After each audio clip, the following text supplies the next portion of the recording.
नमस्कार ladies and gentleman, मैं हूं पुनीत और आप सभी लोगों का स्वागत है हमारे यूट्यूब चैनल पर। जैसा कि आप सब जानते हो कि हम पढ़ रहे हैं 15 रूल ऑफ ग्रामर और 15 रूल ऑफ ग्रामर में हम इस टाइप के क्वेश्चंस को आज करने वाले हैं। तो चलिए स्टार्ट करते हैं मोहब्बत भरे आतिशबाजी रूल के साथ। मेरे दोस्त, आपको आज समझना है कि जब भी कोई प्रिंसिपल क्लॉज आएगी और उसके बाद कंजंक्शन आएगा, अगर आपको कंजंक्शन के बाद रिजल्ट बताना है, क्या बताना है? रिजल्ट बताना है। रिजल्ट क्या होता है?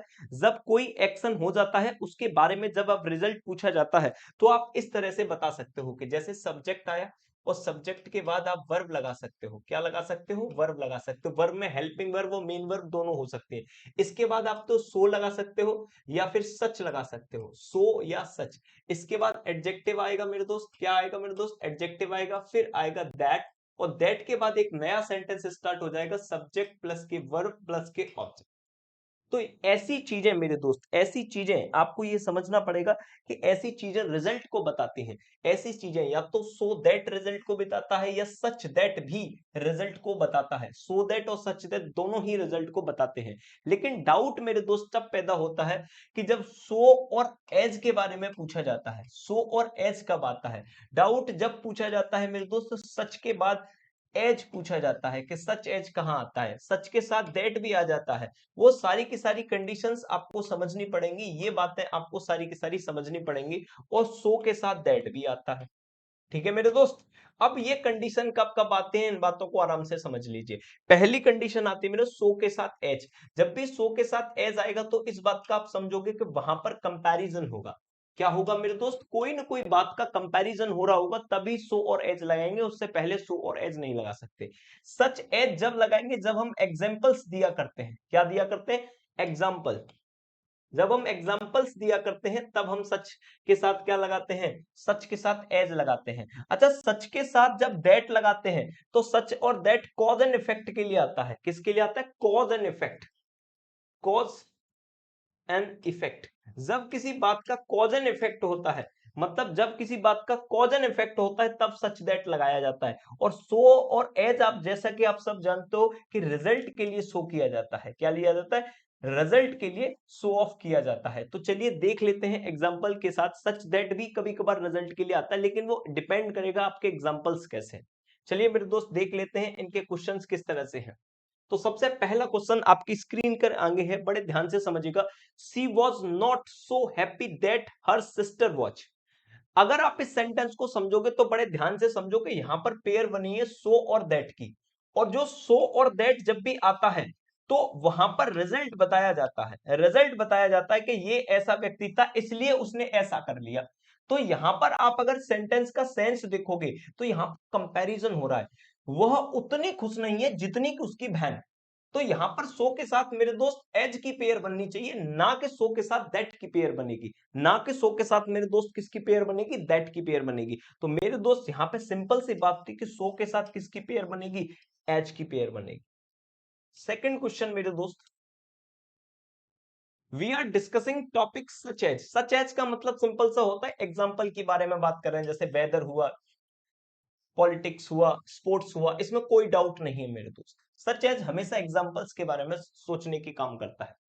अब आप यहां पर आप बता सकते हो कि आप ये बता सकते हो कि हाँ भाई, ये मैं बताना भूल गया था। कोई देखो, सच और दैट जहां पर लगता है वो लगता है कॉज एंड इफेक्ट के लिए। और सच के साथ जब एज आता है तो ये भी कंपैरिजन को शो करता है। सच के साथ क्या आता है मेरे दोस्त? एज का यूज होता है। जब सच के साथ एज का यूज होता है तो ये कंपैरिजन को शो करता है। किसको शो करता है? कंपैरिजन को। और सच एज एक साथ आते हैं तो ये एग्जाम्पल्स देते हैं। क्या देते हैं? एग्जाम्पल देते हैं। क्या देते हैं? एग्जाम्पल देते हैं। तो चलिए स्टार्ट करते हैं। It was such a difficult question as none could solve it. तो अब बताओ, ये एक ऐसा डिफिकल्ट क्वेश्चन था इसीलिए इसे कोई नहीं कर पाया। तो ये क्या है?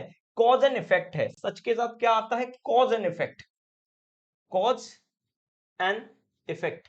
कोई कारण हुआ है उसकी वजह से कोई इफेक्ट आया है। कोई कारण हुआ है उसकी वजह से कोई इफेक्ट आया। It was such an difficult question. अब सच के साथ यहां पर क्या लगेगा मेरे दोस्त? दैट का यूज होगा। किसका यूज होगा? दैट का हुई होगा। क्योंकि यहां सच के बाद जो सेंटेंस है वो कॉज एंड इफेक्ट के बारे में बात कर रहा है। जब भी कोई एक्शन होता है और उसका रिएक्शन आता है, यानी कि रिजल्ट उसका आता है, तब आप सच के साथ दैट का यूज करते हो। सच के साथ किसका यूज करते हो? दैट का। जब रिजल्ट दिया जाए, कॉज एंड इफेक्ट दिया जाए, तो सच के साथ दैट का यूज करोगे। लेकिन सच के साथ एज का यूज कंपैरिजन के लिए कर सकते हो। सच एज एक साथ आता है तो एग्जाम्पल के लिए कर सकते हो। नेक्स्ट क्वेश्चन देखिए मेरे दोस्त, यहाँ पे देखो, there were such a noise as we cancelled the class. अब आप अगर ध्यान से देखोगे इस क्वेश्चन को, बड़े आराम से देखना मेरे दोस्त क्वेश्चन को, वहां पे बहुत ज्यादा नॉइस था इसीलिए हमें क्लास को कैंसिल करना पड़ा। ये कॉज था और उसका इफेक्ट आ गया। कॉज था, उसका इफेक्ट आ गया। मेरे दोस्त सच के साथ दैट का पेयर बनेगा। सच के साथ किसका पेयर बनेगा? दैट का पेयर बनेगा। सच के साथ मेरे दोस्त दैट का पेयर बनेगा। Next, Kashmir is such a beautiful place that Leh is. अब तुम इस सेंटेंस को शांति से देखो। सच के साथ दैट आ रहा है, क्या बताओ इसमें कोई कॉज एंड इफेक्ट है? कोई कॉज एंड इफेक्ट नहीं है। इसमें सिंपल सा एक लॉजिक है कि Kashmir is a beautiful place as a, Kashmir उतना ही ब्यूटीफुल है जैसा कि क्या है? लेह है। तो ये सच एंड एज एग्जाम्पल है, या फिर आप उसको इस तरह से नोट कर सकते हो, या कंपैरिजन की बात हुई कश्मीर और लेह की जगह, तो सच के साथ यहां पर क्या लगेगा? एज की पेयर बनेगी। यहां पे सच के साथ किसकी पेयर बनेगी?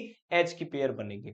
अब आप इसको बड़े अच्छी तरीके से जानते हो मेरे दोस्त, the lion was too big to hurt a deer. आप अच्छी तरीके से जानते हो मेरे दोस्त के इस तरह के साथ टू के साथ किसकी पेयर बनती है? टू के साथ पेयर बनती है। टू के साथ किसकी पेयर बनती है? टू के साथ बनती है। या तो सो के साथ दैट की पेयर बनाओ। अगर सो के साथ दैट की पेयर बनाते हो तो यहां से सेंटेंस स्टार्ट हो जाता है। ये मैं आपको बता चुका हूं तो उसके चक्कर में ज्यादा रिपीट करने की जरूरत नहीं है। अगर टू के साथ टू की पेयर बनाते हो, टू के साथ किसकी पेयर बनाते हो? टू की, तो वर्ब की फर्स्ट फॉर्म से यूज किया जाता है। तो लॉइन इतना थका हुआ था कि वो किसी हर्ट को डियर नहीं कर सकता, मतलब हर्ट नहीं कर सकता था किसी भी डियर को। Next, he was too lazy. अब देखो, टू की पेयर किसके साथ बनती है? जैसा कि आप सब जानते हो टू के साथ बनती है। तो यहाँ पे दैट क्या कर रहा है? लेकिन टू के साथ टू की पेयर बनाओगे तो वर्ब की फर्स्ट फॉर्म लेके आनी पड़ेगी। तो इससे बेहतर है कि यहाँ पे क्या कर दो? सो कर दो। सो के साथ किसकी पेयर? दैट के साथ। तो आंसर बनेगा टू। टू के साथ क्या करना पड़ेगा? सो करना पड़ेगा। क्या करना पड़ेगा? सो की पेयर किसके साथ? दैट के साथ।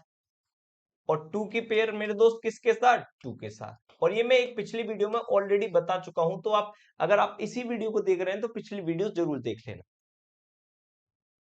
नेक्स्ट मेरे दोस्त, ये नया रूल है और इसको हम करेंगे मोहब्बत से कल। तब तक के लिए देखते रहिए इंग्लिश बाय पुनीत अक्सर। ठीक है मेरे दोस्त, मिलते हैं आपसे कल। और आई होप आपको ये चीजें बड़े प्यार से समझ में आ रही होंगी। अगर एक बार में नहीं समझ में आ रही तो दोबारा देखने की कोशिश करें।